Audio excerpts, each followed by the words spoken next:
This is right, Arab.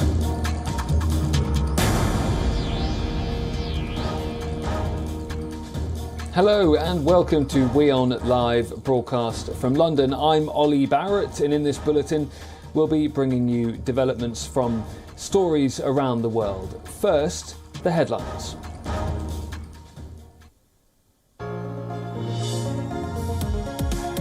EU officials insist the digital COVID certificate or green pass is not a precondition to travel to the bloc, and individual countries have the option to accept vaccinations authorised by the WHO, such as Covishield.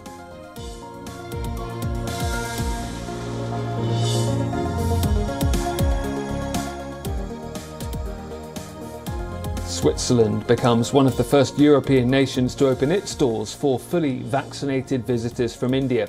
No need to quarantine on arrival for those who've had both jabs of Covishield.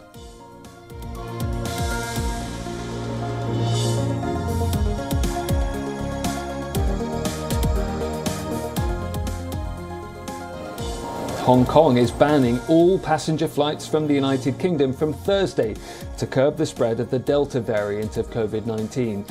Britain will be specified as extremely high risk, according to Hong Kong authorities.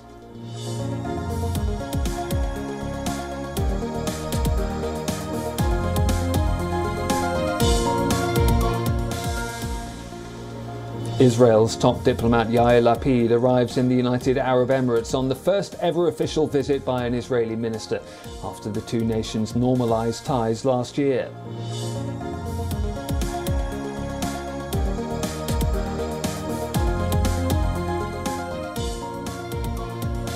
South Africa's top court hands former President Jacob Zuma a 15-month jail term without appeal for contempt of court. It follows his refusal to appear before graft investigators at the state capture inquiry.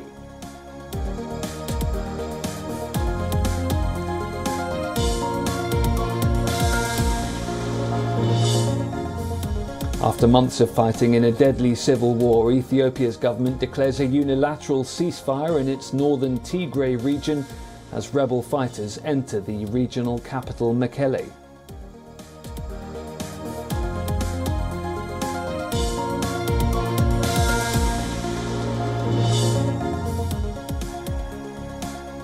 And Mexico's Supreme Court decriminalizes the recreational use of marijuana for adults.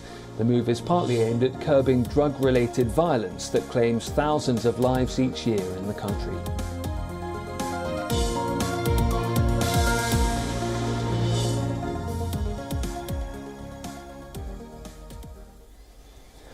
Let's start though here in the UK, and campaigning for by-elections at a working class constituency in Britain's West Yorkshire, Batley and Spen is making global headlines.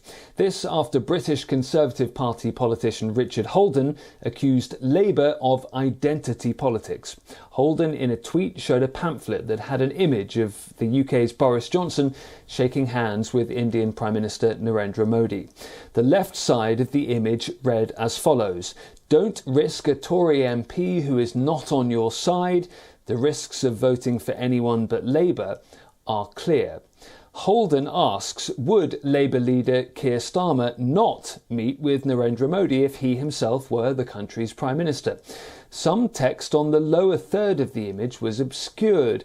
Holden said he did this on purpose since he didn't want to promote the Labour Party's attacks on the Conservatives. But on social media, Richard Holden was called out for obscuring Labour's political messaging. The lower third of the original pamphlet had a Sky News headline that read, "Tory Islamophobia inquiry. Anti-Muslim sentiment remains a problem within the Conservative Party, a report finds." On the right of this image, 3 bullet points accused Boris Johnson of being silent on so-called human rights abuses in Kashmir, as well as whitewashing Islamophobia and comparing Muslim women to letterboxes and saying Islam is the problem. The by-election at Batley and Spen was called following the resignation of the previous MP Tracy Brabin, who was elected Mayor of West Yorkshire. The constituency has been held by Labour since 1997. Batley, the seat's largest town according to its demographics, has a significant population of people with South Asian backgrounds. In a separate incident, while out campaigning, Braben and her team were pelted with eggs and physically assaulted while distributing leaflets in West Yorkshire. The vote in Batley and Spen takes place on Thursday, and the Conservative Party is hoping to take it out of Labour's hands.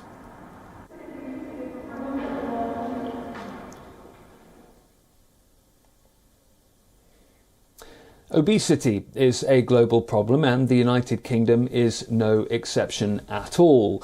According to the UK government, 63% of adults here are above a healthy weight, and half of these are living with obesity. Also, 1 in 3 children leaving primary school are already overweight or living with obesity. But a new initiative from the Boris Johnson government is meeting with stiff opposition nonetheless. Some parents in the UK are calling for the government to scrap a decision to weigh children when they start school in September. According to the National Child Measurement Programme, children in primary schools will be weighed after fears arose the COVID-19 pandemic has worsened child obesity. The programme was halted last year at the onset of the pandemic, but since schools in Britain are set to reopen, it will be reintroduced in September. Parents have launched an online petition calling on the government to stop the policy. The Division of Educational and Child Psychology is also concerned that weighing children when they return to school in September after the summer holidays will put a negative focus on body image at a very young age, which could lead to unhealthy relationships with food and body image throughout their life. But data shared by Beat, an eating disorder charity, showed that between 1.25 and 3.4 million people in the UK suffer from eating disorders. And not all parents think weighing children at school is a bad thing. Some say regular monitoring is needed, especially since Health Ministry data shows that 1 in 3 children leave primary school overweight.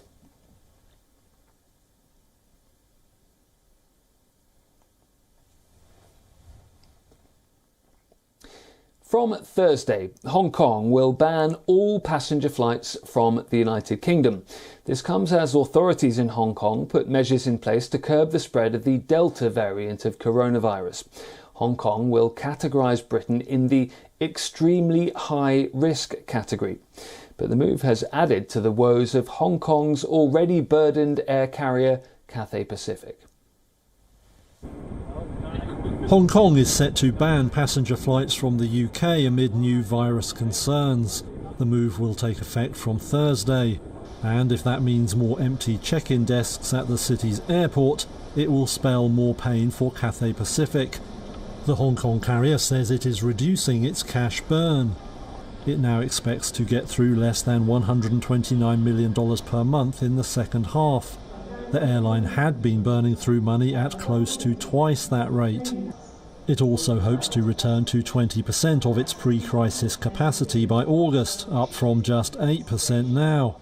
Cathay has cut costs to reduce losses and is benefiting from strong demand for cargo flights. But the firm cautioned that recent months had seen no major change in demand, with passenger numbers down around 99%. Like Asian rival Singapore Airlines, it's been hit by its lack of any domestic market. Now a ban on arrivals from one of its top international destinations won't lift spirits at the firm. Next to the United States, where current guidelines concerning masks allow fully vaccinated people to be in public without one. But on Friday, the World Health Organization advised that masks should stay on even if a person has received 2 COVID-19 vaccine doses. The WHO urged people to continue wearing face masks, alongside other measures meant to curb the spread of coronavirus. The statement from the WHO comes amid concerns over the quickly spreading Delta variant of COVID-19. Many parts of the United States have already lifted mask mandates and eased pandemic restrictions. Similar to the situation in the UK, the Delta variant is currently the greatest threat in the US to our attempt to eliminate COVID-19.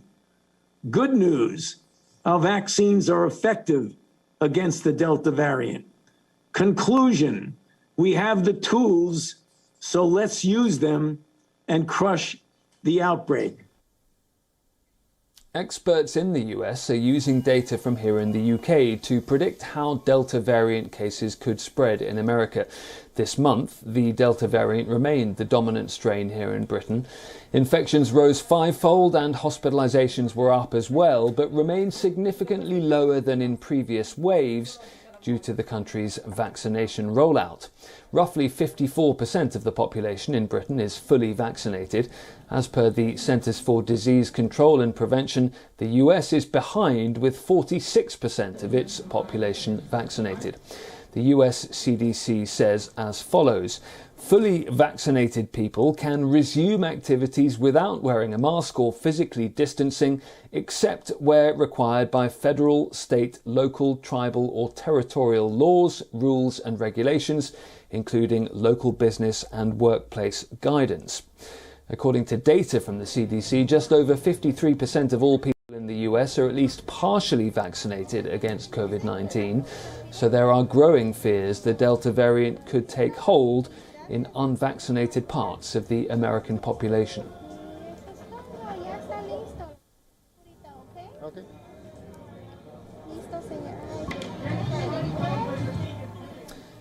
To the Maldives next, which is reeling under a new wave of COVID-19.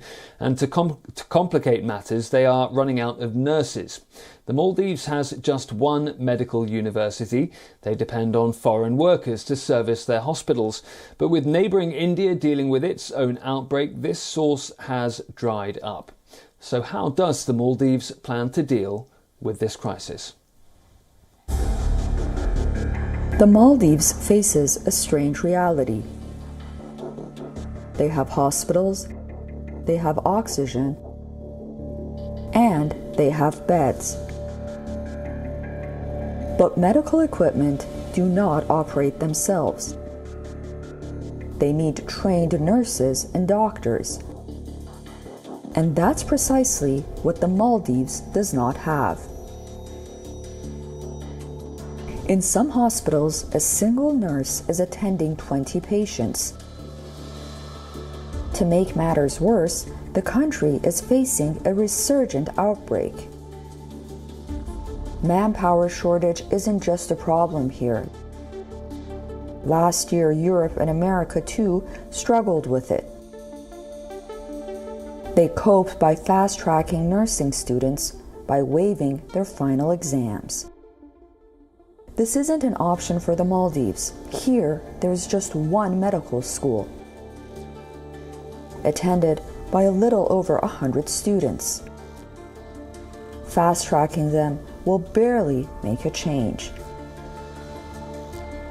So how has the Maldives survived so far? The health industry here is supported by foreign workers. They mostly come from India and Bangladesh. Since South Asia is dealing with its own outbreak, this source has dried up. Last month, the Maldivian president reached out to New Delhi and Dhaka, but they didn't have any nurses to spare. The good news, though, is that vaccination is going strong. 59% of the population has got at least one dose. The Maldives may have edged this crisis, but relying on foreign workers will not be a sustainable option going forward. South Asia Bureau, WION World is One.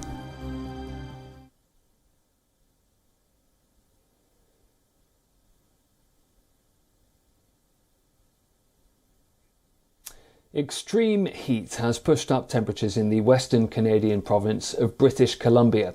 Temperatures hit a national record over the weekend in a country known for its brutal winters and snowfalls. Authorities in British Columbia shut down schools and universities. Canadians on the West Coast took refuge from the sun anywhere they could on Monday as summer temperatures hit record highs. Extreme heat soared up to all-time highs of 117 degrees Fahrenheit in the Pacific Northwest, which meteorologist Joanna Wagstaff said is caused by a heat dome. Heat dome is essentially a huge high-pressure ridge. We get sinking air around a high pressure, and that basically acts like a cap, locking in and cooking the air below. High sustained temperatures are unusual in the region, which is much more accustomed to bouts of rain over sun. British Columbia closed schools and universities due to the record heat. Social media posts circulated about how to stay cool without air conditioners.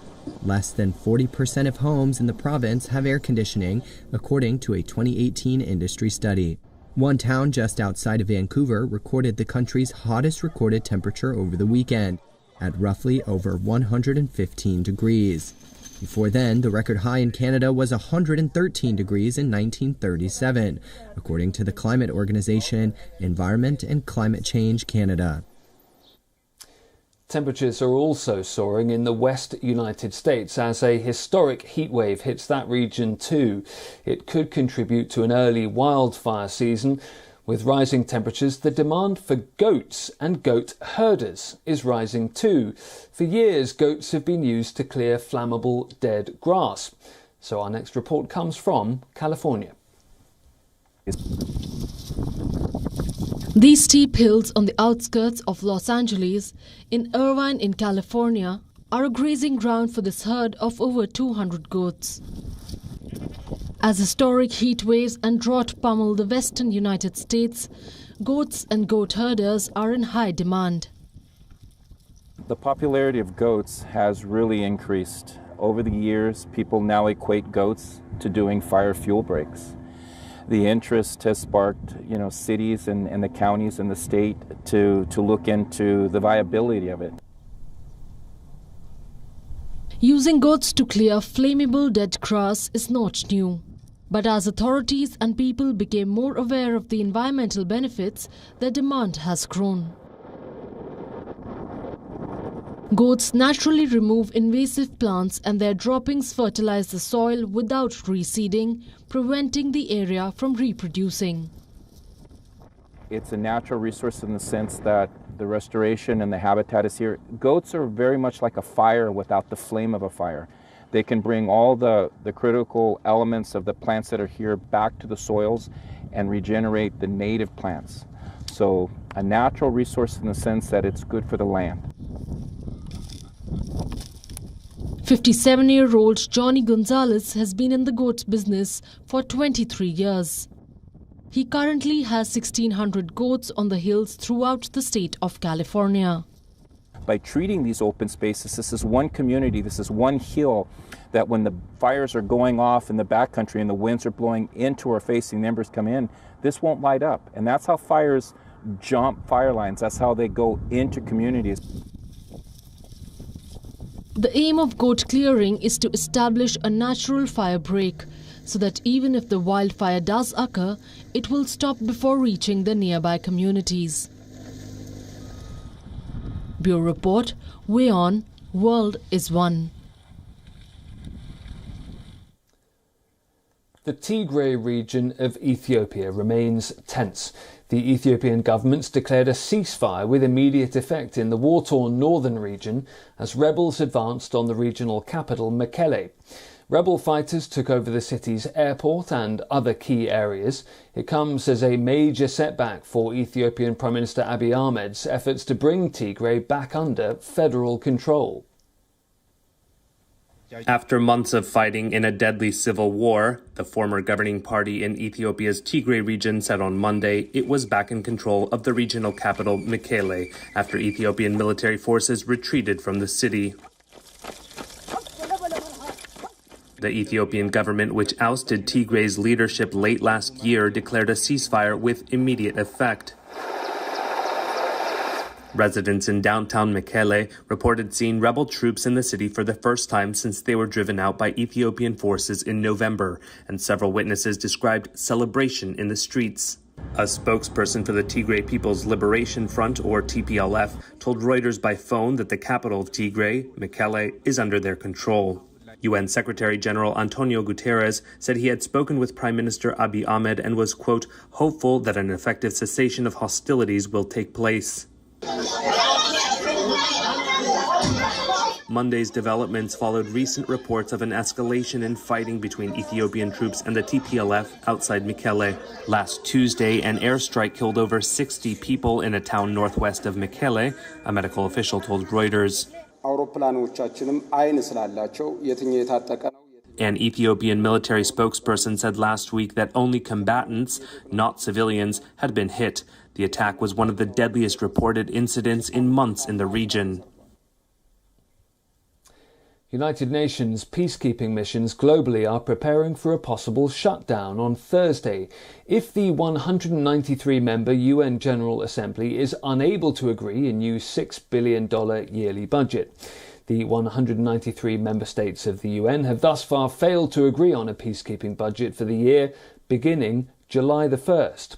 This could lead to a freeze on all missions should a deal not materialise in the next couple of days. According to reports, there are multiple reasons behind the delay, which include the following: changes to negotiating procedures, issues with logistics, talks pitting China against Western countries, and last-minute requests by China and some African nations. The UN Under-Secretary-General for Peacekeeping Operations, Jean-Pierre Lacroix, says the risk is that for a while, until a decision on budgets is reached by the General Assembly, he goes on, our missions will find themselves under strict constraints to only spend on measures to protect our personnel. The budget for the UN's global peacekeeping operations amounts to around $6.5 billion. It covers expenses for about 20 missions worldwide, which include nearly 100,000 so-called blue helmets. UN peacekeeping missions cover a 12-month period starting each year on July the 1st. UN spokesperson Stefan Dujarric says peacekeeping missions have been advised to make contingency plans. She also says curtailment of the UN peacekeeping operations would limit the ability of UN troops to support host countries on COVID response and protecting civilians.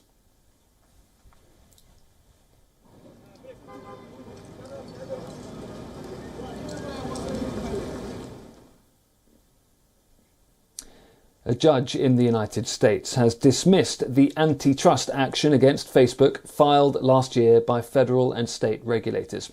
It helps lift the value of Facebook above $1 trillion for the very first time. A U.S. judge on Monday dismissed federal and state antitrust lawsuits against Facebook that sought to force the social media company to sell Instagram and WhatsApp.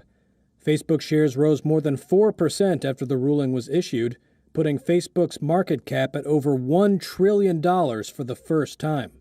The dismissal was the first major blow to state and federal lawsuits filed last year aimed at reining in alleged abuses of the massive market power wielded by big tech companies. The judge also dismissed a lawsuit filed by multiple U.S. states in December, saying that they had waited too long and could not challenge acquisitions from so long ago.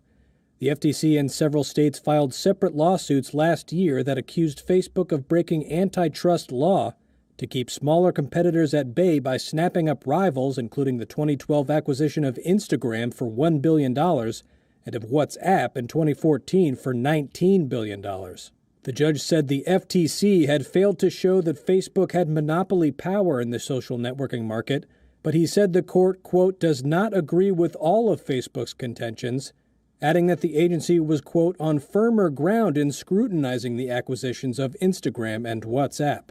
The judge said the FTC could file a new complaint by July 29th.